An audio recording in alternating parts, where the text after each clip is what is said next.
vaya con Dios, amigo. What's that mean? Go with God. You're listening to the Rock God Podcast.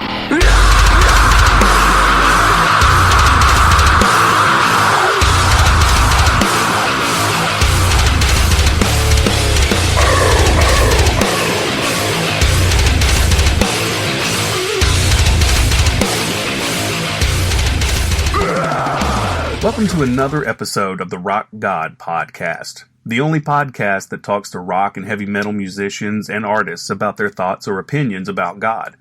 I'm your host, David Locklear, the owner and head writer at heavy-vinyl.com. Normally, when we talk to any interviewee on this show, we normally like to talk to them about their thoughts or opinions about God. Today, we have a unique opportunity to actually talk to a God. I'm talking about none other than Blothar the Berzerker from the band GWAR. GWAR came to Earth eons ago.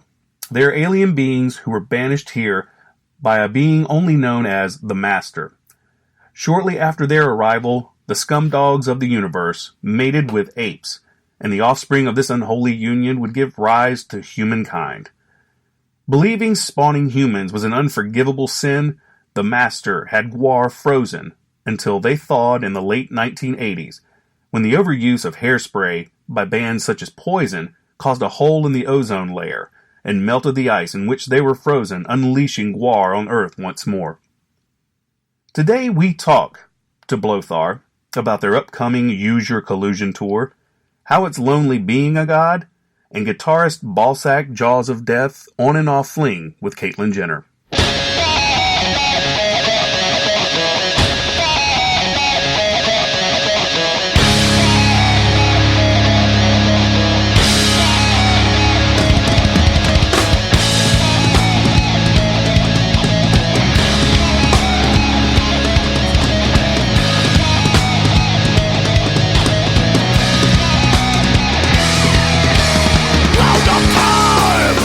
We were banished here for our blood.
is this Blothar?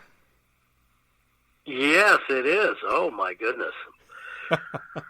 That was not the voice I was expecting. Yes, this is Blothar. Sorry, I had forgotten about this. No, that's all right. Do you need to do it another time? No, now it's perfect. Okay. All right. I wanted to make sure. I didn't want to step on your toes at all. Oh, no. Okay, good deal. Well, thanks. I appreciate you talking to me, Blothar. No problem. Well, I wanted to ask you, it has been 2 years since Blood of the Gods has been released, and GWAR still haven't quite conquered humanity yet. Why is that?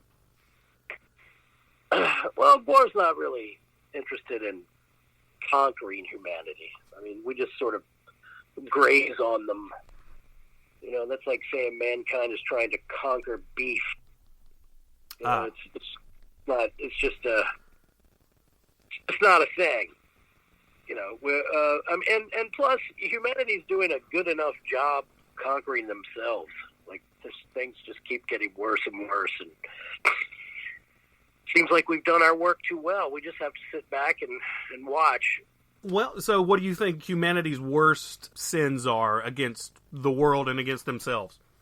Well, I mean, you know, allowing their loved ones to die alone, surrounded by strangers. That's one thing. Yeah. Yeah. There's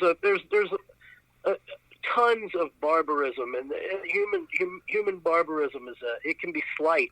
You know, something like that. It doesn't have to be. I mean, of course, they're always ready to build machines to kill each other. I mean, we've seen that time and time again. But you know, there are more subtle ways that humans prove that they are the real bad guys in the world, and I believe that's a fact. I mean, you know, factory farming, just the wasteland of death that is your supermarket. I mean, you know, what more can I say? I mean, no respect for resources, no respect for nature, no respect for one another. Humanity is in a dark place, and GWAR's job is to at least bring the light of humor into that space, if not show people what's going on to themselves. They already know, but you know, GWAR has a role.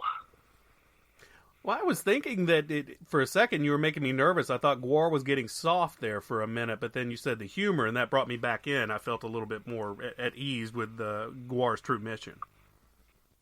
Sure, I mean that's what GWAR does is make people laugh. And if you can't laugh, we're not interested in people laughing. We're just trying to make ourselves laugh.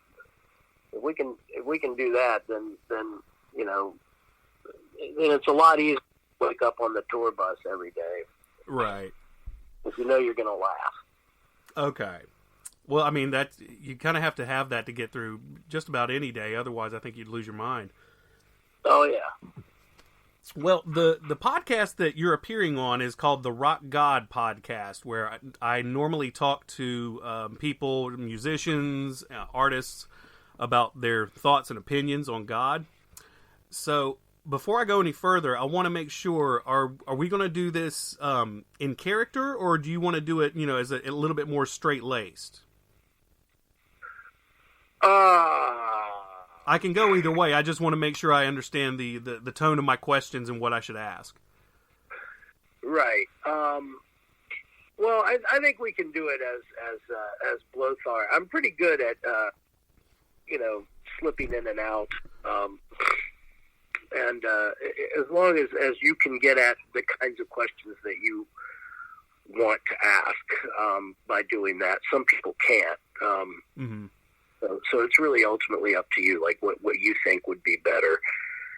You know, because I don't know the nature of the interview. I mean, like, you know, I'll give you an example. I did an interview with Psychology Today, and yeah, and it did it in character, and it worked. You know, it's like just the guy asked the right kind of questions. But we can try it in character. Okay, because what I was going to do was, normally since I ask people about God, in this case I was going to ask you questions from your perspective as being a god. Yeah. Would that work for you? Sure. Okay. Well, then that leads me to my next question, which is, what is it like being a god? Well, it's lonely, right? It's easy. It's easy to be forgotten. Sure. You know, gods, they don't die. They just starve and languish. People aren't thinking of them or praising them or giving them the attention that they need. And there are lots of dead gods, tons of them. Mencken wrote a poem about it. A poem. You know, all of the realms of gods, of, you know, Quetzalcoatl's and Baals and all of the pantheon of starving gods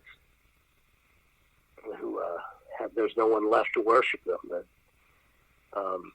You know, so it's a lonely job.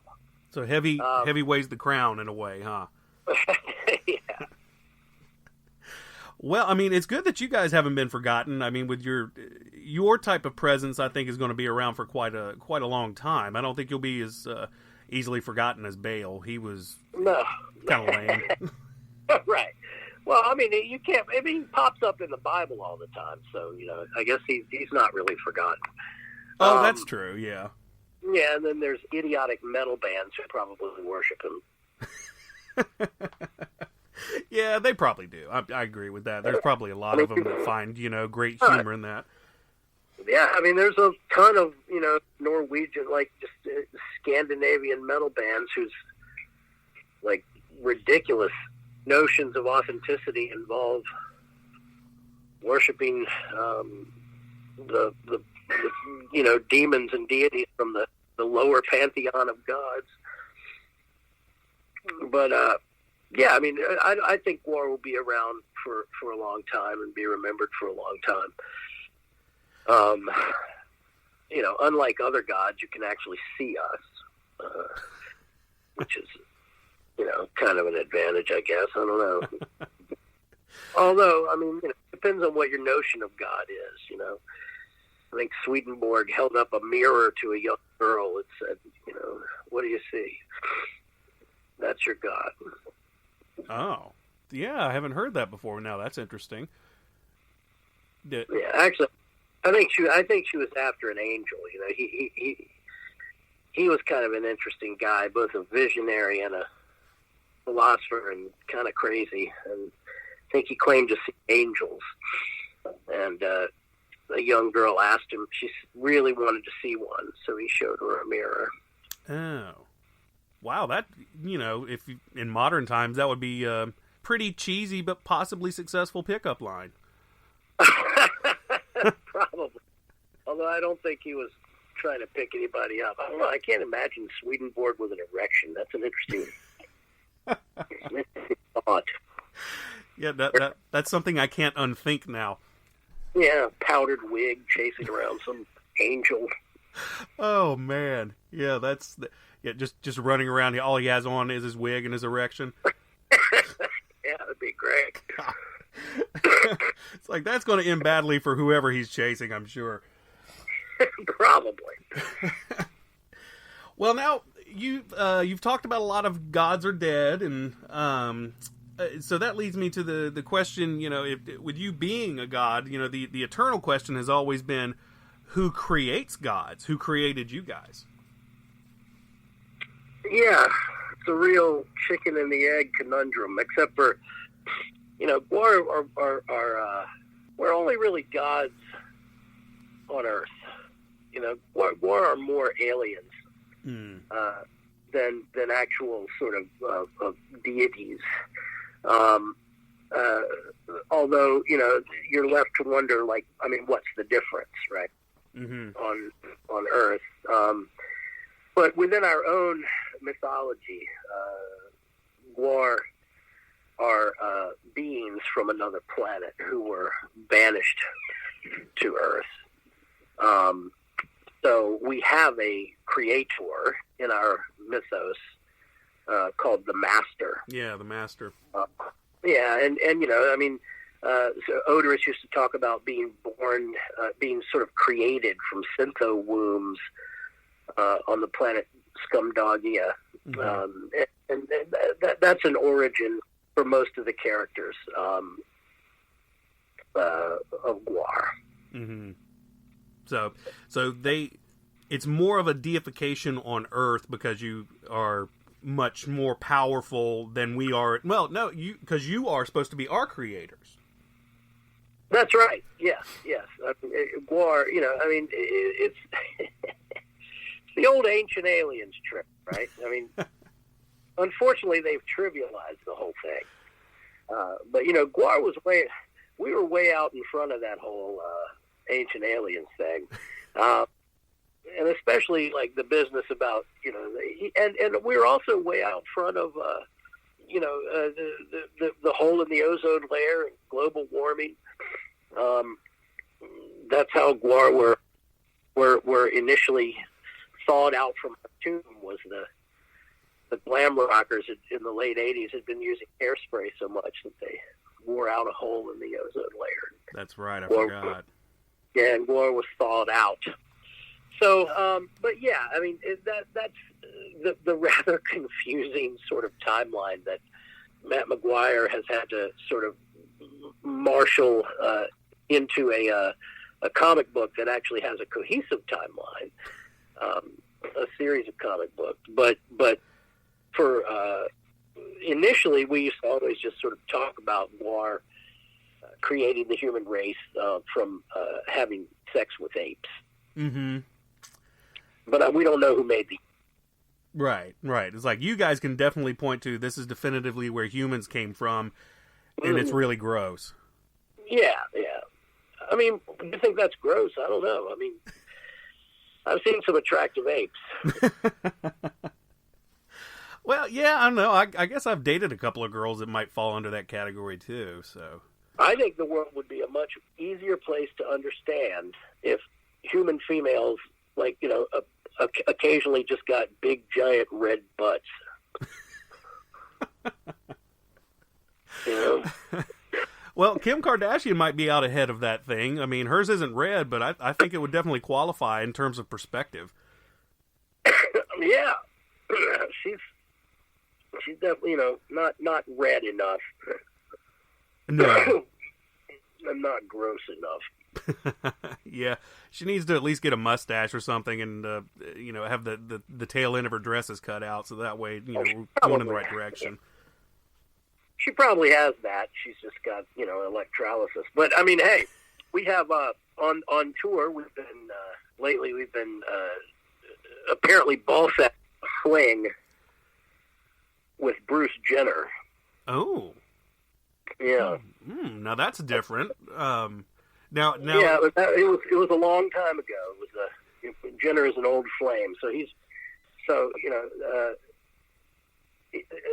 she's been showing up at shows now. Oh, now that's exciting.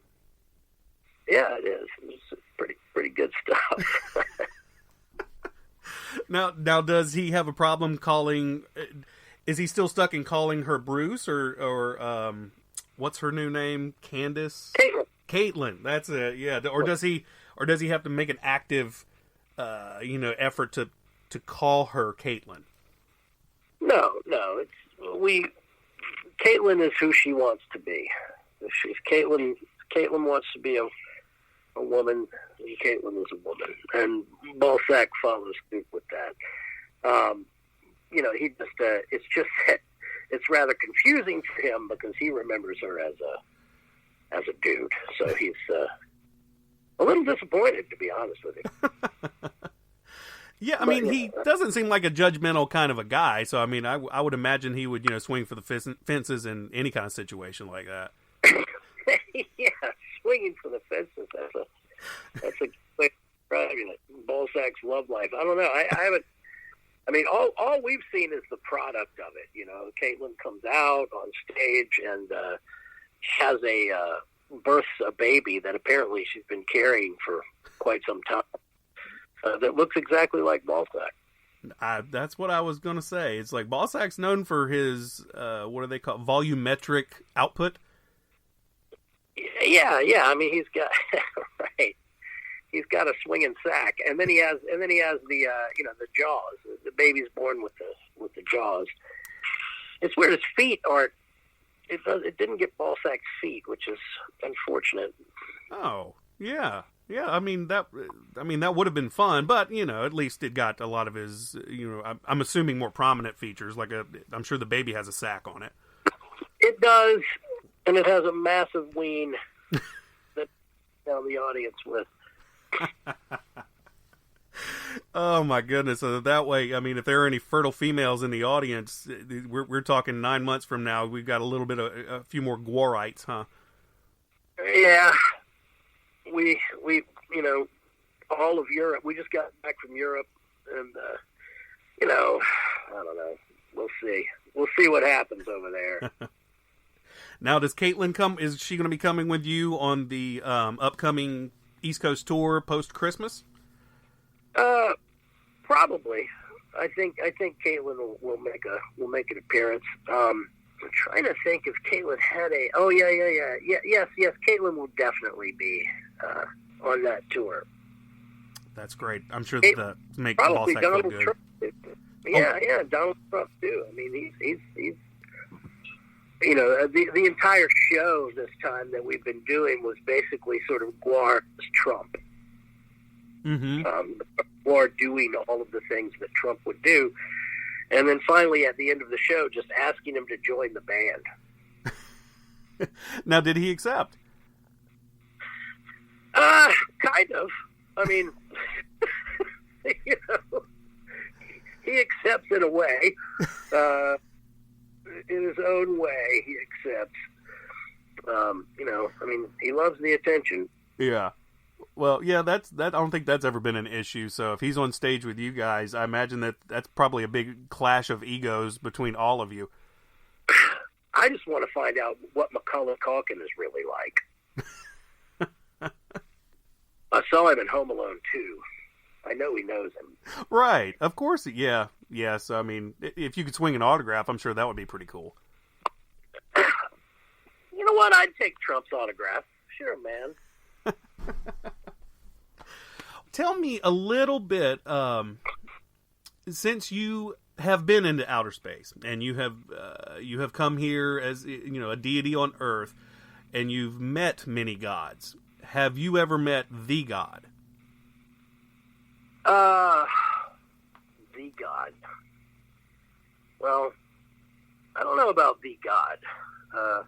I'm not sure that there is the God. I think there is there are the gods humans create. It doesn't make them any less real, but I don't think that there is a single God to be met in my opinion, in the GWAR, in my experience with GWAR. Mm-hmm. Like I said, it looks to me like a pantheon of gods created by human thought, human souls. I'm not not a creationist, not a Christian, not a monotheistic believer. Mm-hmm. Okay. I mean, I didn't figure you guys would be, but it's always interesting to find out your ideas or any kind of opinions about what you think of God. So you think that all gods are created through men because, or through humankind. And if that's the case, that would come back to the whole chicken or the egg type of thing when I was asking you a few minutes ago who created you. Yeah, of course it would. Of course it would. That's GWAR's terrible secret, right? Is that we're all, it's real, we're living in somebody else's computer program, right? Right. We're just the idea, maybe in some reality, GWAR is just the idea of a bunch of stoned college kids. Oh, no, I can't accept that. Who like art and comic books a lot. No, that's crazy talk. I don't believe that for a second. No, wouldn't it be a weird world if a group of punk rock, high art students that like comic books, heavy metal, and horror movies started a rock band, and that rock band was us? Oh, it's awful. Yeah, that's really weird. It is.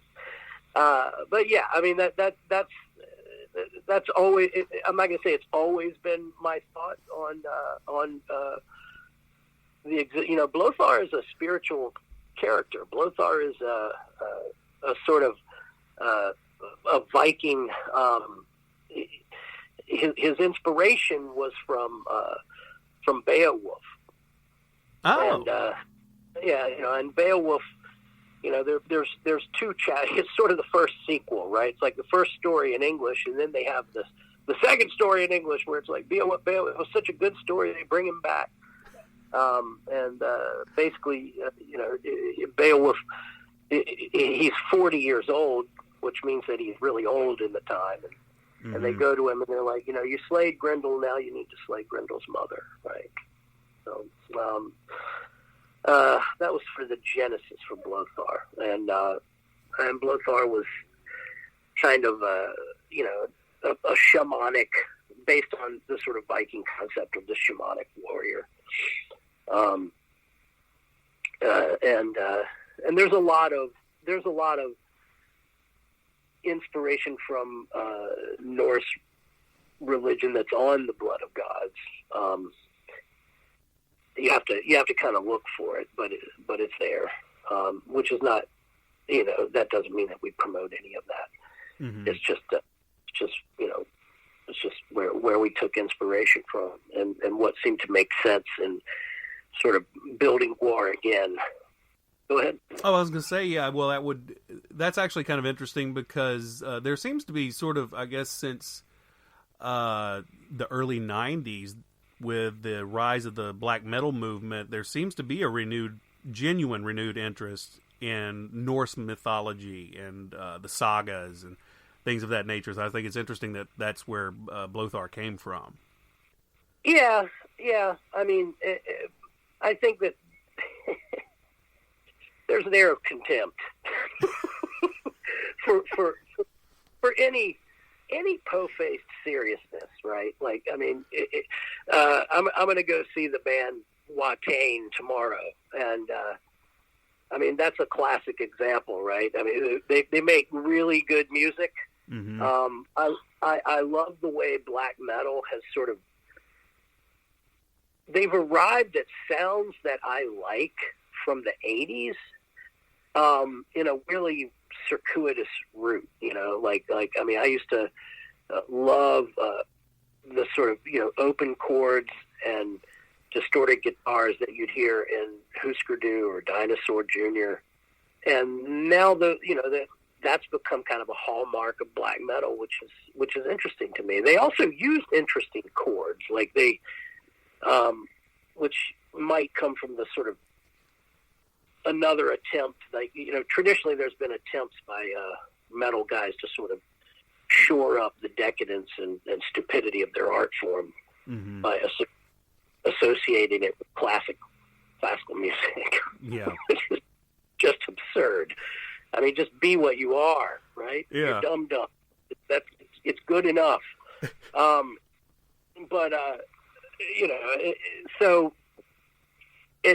But what you have are interesting extended chords that are coming out of black metal. I mean, musically, and also like their dedication and genuine belief in these older forms of religion is.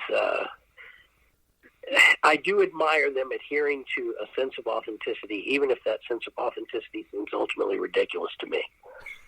Right. Yeah, there is kind of a fevered dedication among the people who are really big fans of that genre. They'll really make sure that it's almost like it's a self-correcting system. There's really no room for genuine posers to come around and start screwing everything up. No, I mean, and GWAR are not pretenders to any sort of throne in that way. I mean, but it's a self-correcting system. That's an interesting way of putting it. I mean, there's a lot of aspects of it that are sort of uncomfortably associated. Like they get kind of close to some ideas of sort of white identity. Oh yeah. That are uncomfortable for me. Mm-hmm. And so I mean, like, and I ran across that stuff when I was sort of researching Blothar. I mean, it was something that I was disappointed to learn about, and I think that there's that it exists in the black metal realm, unfortunately. Yeah, and I've heard of that. I won't, say examples of bands. I know some of what you're talking about. They're at least here, like in the West, it seems like when that comes up, there is a fair amount of pushback, at least from our sensibilities. No, there is. There definitely is, and it's always been. It's weird to me when I think about the drama that was created. I mean, like way back in the early 80s, like when all the black metal stuff, and it only existed for a very brief time period, and it was a very limited number of people that were sort of involved in that initial push and group of musicians. But that seriousness of any kind is something that GWAR sort of stands against. And it's not that we're allergic to sincerity. I mean, that's not the case. It's just that, I mean, what is life if you can't laugh at it? And if people are taking things that seriously, then chances are there's something, I don't know, something off about it. Yeah. I mean, there's a sort of dogmatism and I don't really know enough about. I know all of the things that happened, the sort of dark things that happened around black metal, and I know the sound of it. Those are the things that I know, and those are actually, I mean, the sound, like I said, is something that I really like. But I don't understand one thing that I don't understand is how you manage to get something like that out of the sort of monoculture that exists in Scandinavia. Like, I mean, and that might be exactly why. I mean, one thing that's interesting about Sweden, for instance, is that that's a place where when you play, oftentimes, like in Europe, in the 80s, for instance, in Germany, and this is less true in Germany now, still exists in Holland a little bit, still exists in some Eastern Bloc countries. You'd have sort of youth centers that were operated by people who were, responsible adults that were running a sort of organization for kids. And one of the things they would do is bring bands, and that was an interesting thing. Yeah. Right. But in Sweden, they do the same thing, but the group, instead of a youth center the youth center is very church based. It's a very secular society, but it's really, but the church is very strong and very present in people's lives. And that, I guess, would be sort of the Anglican Church. I'm not sure. But it's that is interesting to me, and maybe that's something that produces that kind of thought. I'm not sure. Right. The idea that that sort of not having a choice as to whether or not the church's involvement in something that you're into is voluntary or not. Yeah. I mean, it definitely is there. I mean, the Sweden sort of, at least the Swedish government sort of hands the church a lot of functions. It looks like in their in the sort of social side of their government. You know, and it's a little different in Norway, a little different in Finland. Yeah, a friend of mine, he lives in Norway, and he was telling me how growing up, if I remember correctly, he said growing up, you're automatically made a member of the church when you're born. And Yeah. I think when you're 18, if you decide you want to leave the church, basically when you become an adult, you can break away from the church if you see fit. But that Right. the church is not that terribly involved in your life, but it's sort of a tradition almost. Yeah. Yeah. Yeah, So- and it's just that there's very little struggle in those countries. It seems to me, like, I mean, which is something that's always been interesting to me. I mean, these are places.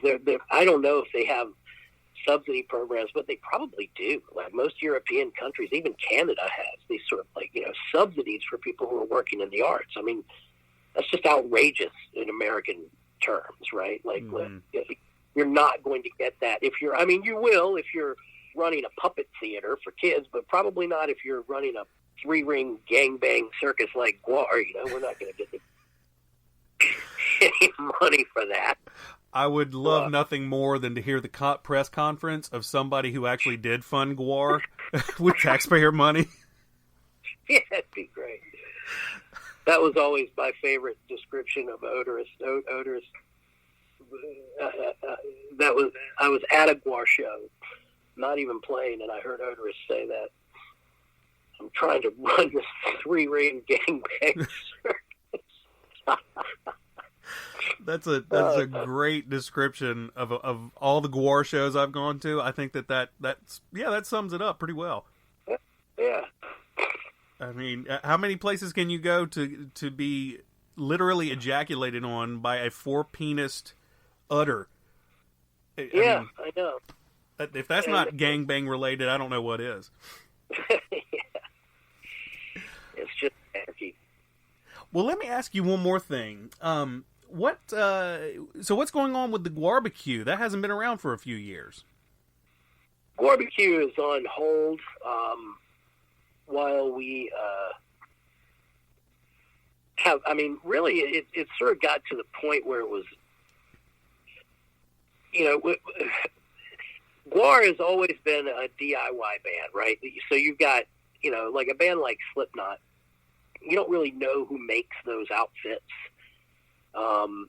Slipknot doesn't spend a tremendous amount of money on production. It doesn't look like, but like,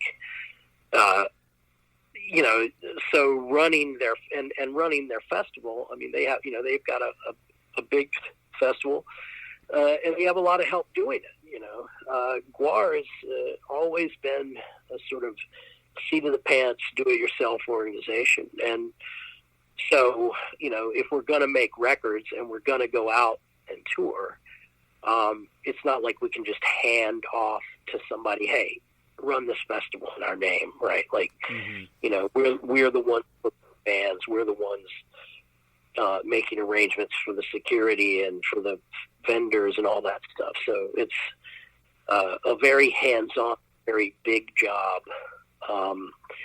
and we didn't say that it was over because we're hoping that we'll get to the point where we do have the kind of help that would allow us to bring it back. But right now, and actually, you know, if the band falls into a period of,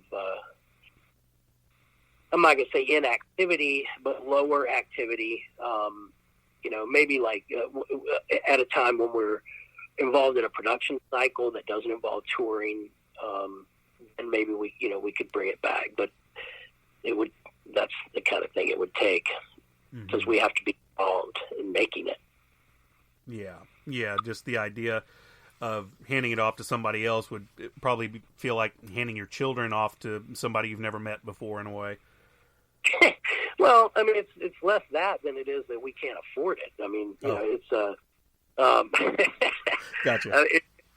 And we would need to find a suitable partner that understood. We've had some that, you know, we got close with, but in the end, the nature of the music, the nature of the, something would come up, people would not be comfortable with. So, we still believe that it's possible, so we're going to hold out hope for that. Okay. Yeah, I managed to get to go to the last one, and yeah, I had a blast, but it definitely looked like it would take its toll on you by the end of the day. You guys running around in those suits and all that that fun southern August heat. I can't imagine what that must feel like. Yeah, that's another thing too, is that we lost that venue, which had been kind of good for sort of a redneck hoedown. I mean, it was it wasn't super nice, so it's not something that we could really tear up. Yeah. But it had its charm, and and unfortunately, the guy who owned that passed away, so we lost it. And then they sold the facility, so we don't, they're developing it, so there's nowhere for us to have it. Oh, that sucks! I had no idea. Yeah, I mean, that's actually sort of the first step in us not doing it, was when all that happened. Yeah, when I was at the 2016 one, Randy Bly from Lamb of God was on stage, and he said the funniest thing, because I know he's from Richmond, and he said, thanks for coming out to the, let me make sure I'm saying it right. He said, thanks for coming out to the biggest redneck festival and the biggest white trash park in Virginia. Yeah. I was just like, if he weren't from there, I'm sure he would have gotten lambasted, but it's like, no, he's from here. I guess he gets away with that, doesn't he? No, yeah. Yeah, sure, man. I mean, that's pretty much, that's a pretty accurate description. Yeah. It was a lot of fun, I'll tell you that. Yeah. Oh, yeah, I loved it. So, well, tell me, actually tell the listeners how many shows you guys have left and on around the post-Christmas time. I know it's going to be leading up to a New Year's show, I believe in Cincinnati. Is that correct? Yes, that is correct. Hold on just one second. We have, let me pop this out here, but yeah, we are going on tour. We're going to be doing New Year's in Cincinnati, which is it's going to be nice and cold. Yeah, so we go out the 27th, a couple days after Christmas. We'll be heading out, playing at the 930 Club. Then we play up in Brooklyn at a place called Warsaw. Then the 29th, we're at the House of Blues in Cleveland. And then in Chicago on the 30th, which is cool, Concord Music Hall. We haven't really, we've been playing Riot Fest there for so long. I think we haven't really done a lot of shows in the Chicago area. Mm-hmm. And then at Bogart's in Cincinnati on New Year's Eve. Wow, that's going to be a hell of a show, I'm sure. It'll be fun. I'm sure. We always manage to miss the countdown, which is ridiculous. Like, I think we actually got it last year for the first time in 35 years. Well, that's something to brag about. I mean, I guess it'll be less of a big deal if you miss it this year. Yeah, 34 times wrong, one time right. Well, Blothar, I will let you go, and I know that being a god on Earth is probably a pretty busy schedule, and you got Christmas coming up, so I'll let you be. All right. But I do appreciate you taking a minute to talk to me. No problem. Thank you. All right, Blothar, take care. You too. All right.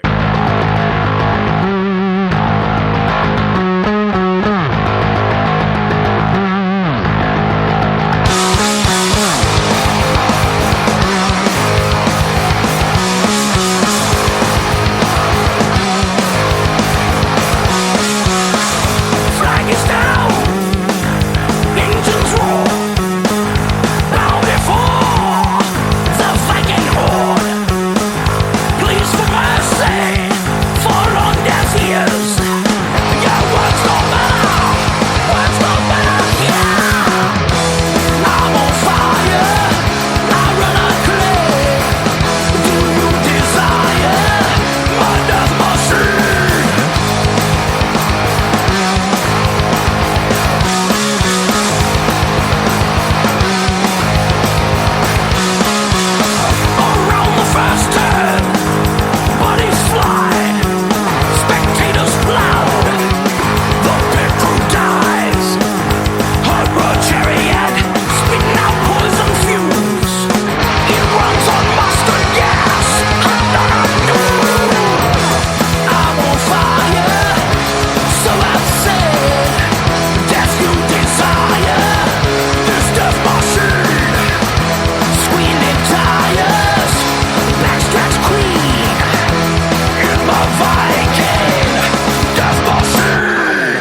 a damn about the speed we're traveling. Closing the gap on my hot rod cherry, and I swear I'll take the cup in the NASCAR on the road.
So that's going to do it for this episode of the Rock God Podcast. I want to thank Blothar for taking time out of his busy celestial schedule to talk with us. Go to GWAR.net to see any of their Use Your Collusion dates that might be coming near you or any of their social media. You can go onto our Facebook page at Heavy Vinyl and Cassettes, Instagram at Heavy Vinyl Records, and Twitter at Vinyl Heavy. We also have our YouTube page where you can hear all of these interviews and other interviews we've done on Heavy Vinyl at the Heavy Vinyl YouTube page. Check out any other platforms where you can hear podcasts such as Spotify, iHeartRadio, and Apple Podcasts to listen to the Rock God Podcast. I would like to say a very Merry Christmas to all of you out there. I hope you've been enjoying the show. We're going to be taking a break for a couple of weeks and we'll return on January 10th with a new slew of Rock God podcasts. So until then, take care and God bless.